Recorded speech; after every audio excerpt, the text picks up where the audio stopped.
안녕하세요. 중동한의원의 김범석 원장입니다. 누구나 과로하거나 스트레스를 많이 받을 때 얼굴 근육이 실룩거리며 떨리는 증상을 한두 번쯤은 경험한 적이 있으실 겁니다.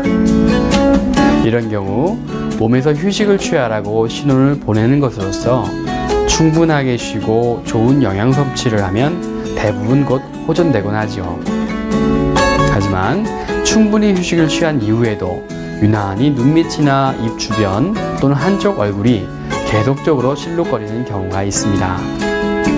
이러한 경우를 안면경련이라고 하는데요. 오늘은 이러한 안면경련에 대해서 살펴보도록 하겠습니다.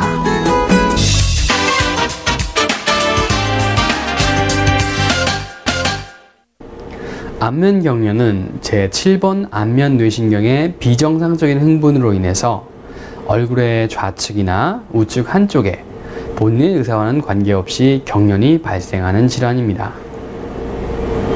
흔히 중풍이나 구안화사라고 하는 안면마비와 혼동될 수 있지만 원인도 증세도 전혀 다른 질환이기에 구별을 해야 합니다. 중풍의 경우는 뇌의 문제로 인하여 발생하며 일반적으로 말이 어눌해지고 다른 부위에 마비가 함께 일어나기에 안면경련과는 확실하게 구별할 수가 있습니다. 또한 구안화사의 경우도 마찬가지로 경련보다는 마비가 위주이며 또한 구안화사의 경우 바이러스가 원인인 경우가 많지만 안면경련의 경우에는 흔히 스트레스와 연관이 많기에 차이가 있습니다. 그렇다면 이러한 안면경련이 왜 발생하는지 자세히 살펴볼까요? 안면경련이 일어나는 이유는 매우 다양합니다. 우리의 얼굴을 움직이게 하는 신경을 안면신경이라고 합니다. 안면경련이 발생하는 우선적인 원인으로 이러한 안면신경의 압박으로 인한 뇌신경 기능의 항진을 꼽을 수가 있습니다. 안면신경의 압박이 가해지면 안면신경 안에 있는 신경의 가닥들이 점차 손상을 받게 되고 결국 신경 가닥들 사이에서 합선 현상이 나타나게 되는 것이죠. 전기선에 비유하자면 가는 전기선끼리 자꾸 스파크가 나는 것과 비슷하지요. 그리고 이 합선 현상으로 인해서 통제되지 않는 안면 근육의 경련, 즉 안면경련이 발생하는 것으로 알려져 있습니다. 아울러 안면신경이 얼굴로 통하는 부위에 미세 혈관들이 신경에 들러붙으면서 신경 전달이 일시적으로 잘 이루어지지 않아서 안면경련이 나타나기도 합니다.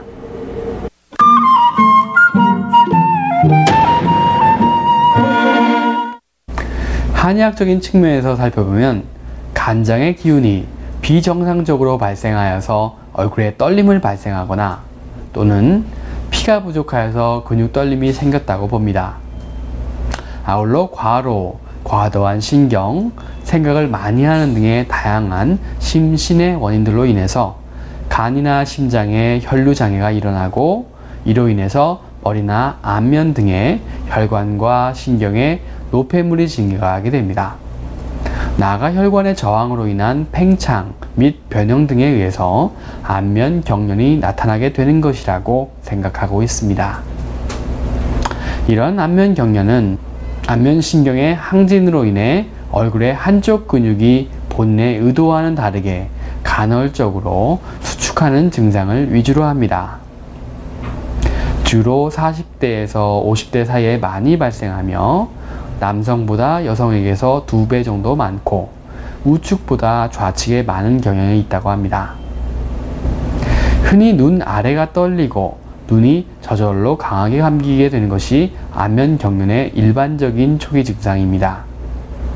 주로 아래 눈꺼풀에서 시작되어서 윗 눈꺼풀로 퍼지며 증상이 진행되어 한쪽 안면신경에 지배를 받는 모든 얼굴 근육이 수축하게 되면 눈이 감기고 입술이 한쪽으로 당겨져서 입 모양이 일그러지기도 하지요. 만약 단순한 눈꺼풀 떨림만을 증상으로 가지고 있다면 이러한 경우는 크게 걱정하지 않아도 되는 경우가 많습니다. 사람에 따라서 하루나 이틀이면 없어지기도 하고 간혹 한 주 이상 지속되기도 하지만 몸 상태에 따라서 없어졌다 나타났다를 반복하며 호전되는 경우가 많지요. 이렇듯 단순한 눈꺼풀의 떨림은 대부분 신경 쓸 필요가 없지만 만약 이러한 상태가 일주일 이상 계속되거나 안면 마비감 등의 동반 증상이 느껴질 때에는 반드시 주의해야 합니다. 특히 눈꺼풀뿐만 아니라 안면 근육과 입꼬리 등 다른 부위가 떨리거나 양쪽 눈꺼풀의 떨림 증상이 심해지면서 시력장애가 따르면 반드시 전문의의 상담을 받아야 합니다. 왜냐하면 이러한 상태는 다양한 인체 순환의 불균형 상태에 근본을 두고 있기 때문에 단순한 안면의 문제뿐만 아니라 인체 전반에 걸친 기, 혈 상태를 점검해 봐야 합니다. 심한 경우 중풍의 전조 증상일 수도 있습니다. 나아가 안면 경련이 점차 심해지면 시야 장애까지도 일으켜서 운전이나 독서, 작업 등의 일상생활에 여러 가지 불편함을 줄 수도 있습니다. 또한 수면 중에도 발생할 수 있으며 정신적으로 스트레스를 받거나 불안한 상태에서 자주 나타나곤 합니다. 대체로 안면 경련은 긴장하거나 초조해질 때 심해지는 경향이 있는데요.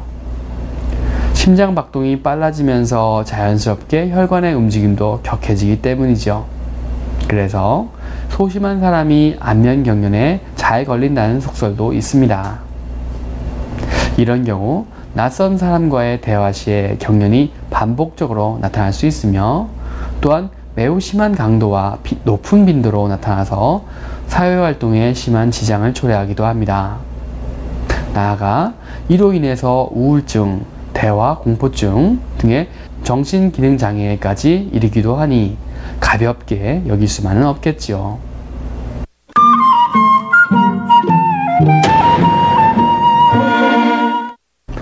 안면 경련으로 고생하시는 분들이 많기에 기존에 다양한 치료 방법이 있어 왔습니다. 우선 내과적 치료로는 투약, 즉 항경련제, 신경안정제 등을 통해서 스트레스나 정신적 불안감 등을 완화시켜서 발작 횟수를 감소시키는 방법이 있습니다. 이 경우 안정제 복용으로 증상의 완화를 얻을 수도 있으나 졸음, 무기력 등의 부작용을 감수해야 되며 또한 대부분의 경우 만족할 정도로 증상이 호전되지는 않습니다. 아울러 신경안정제 약물의 복용은 정신적 불안감을 낮출 뿐 완치가 되는 방법이 아니기에 진정한 근본 치료라고 할 수는 없지요. 최근에는 보툴리눔 독소, 즉 보톡스라고 하는 물질을 경련이 일어나는 얼굴 근육에 국소로 주사하여서 안면 경련을 치료하는 데 활용하기도 합니다. 보톡스를 국소 주사하면 강제적으로 잘못된 신경 신호를 전달을 차단하고 근육이 수축하지 못하게 하기에 안면 경련의 증상을 일시적으로 없애줍니다. 수술적 치료를 시행하기에는 너무 고령이거나 내과적인 문제로 인한 고위험군의 환자에게 주로 활용합니다. 그러나 오랜 동안 보톡스를 맞다 보면 얼굴 비대칭 현상이 나타나기도 하며 웃으면 한쪽 얼굴 근육이 마비되어 웃을 때 입술만 올라가거나 한쪽 눈이 잘 감기지 않는 등 다양한 부작용이 발생하기도 합니다. 끝으로 신경을 압박하는 혈관에 대한 수술적 감압술이 있는데요. 이러한 수술적 감압술은 수술 후 합병증 및 부작용이 적지 않아서 다소 부담이 되는 치료 방법입니다.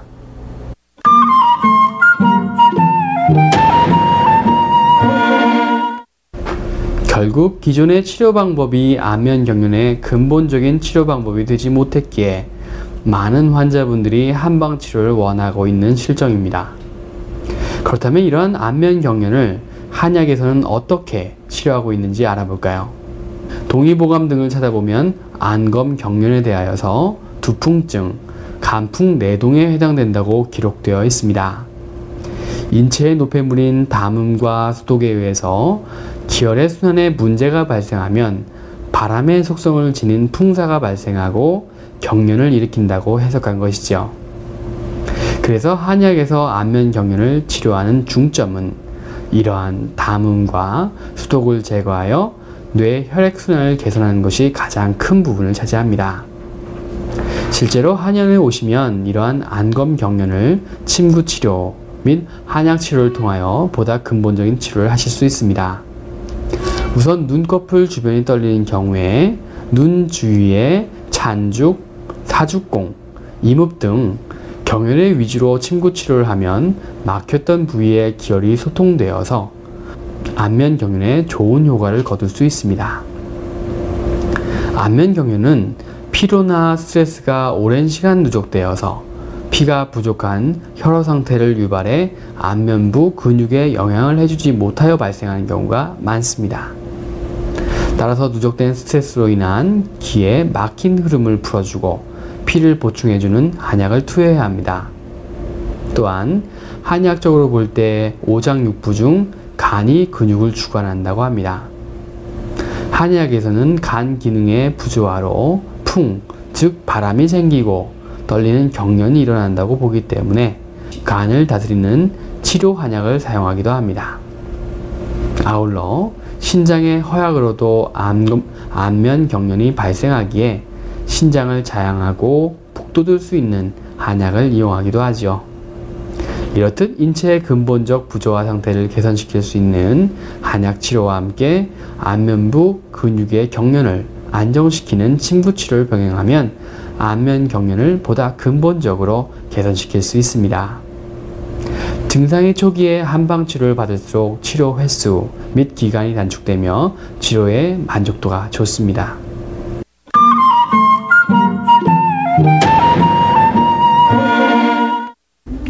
자기도 모르게 안면이 떨리는 증세를 경험하면 너무 걱정하지 마시고 우선 마음을 편히 갖는 것이 중요합니다. 안면 경련의 원인 중에 하나가 스트레스이고 스트레스가 결국 증세를 더 키우기 때문에 무엇보다도 마음의 안정이 중요합니다. 또한 안면 경련이 있는 경우 평소 과로나 과음을 피하고 잠을 충분히 자며 기름진 음식을 피하는 생활 습관 및 식습관도 중요합니다.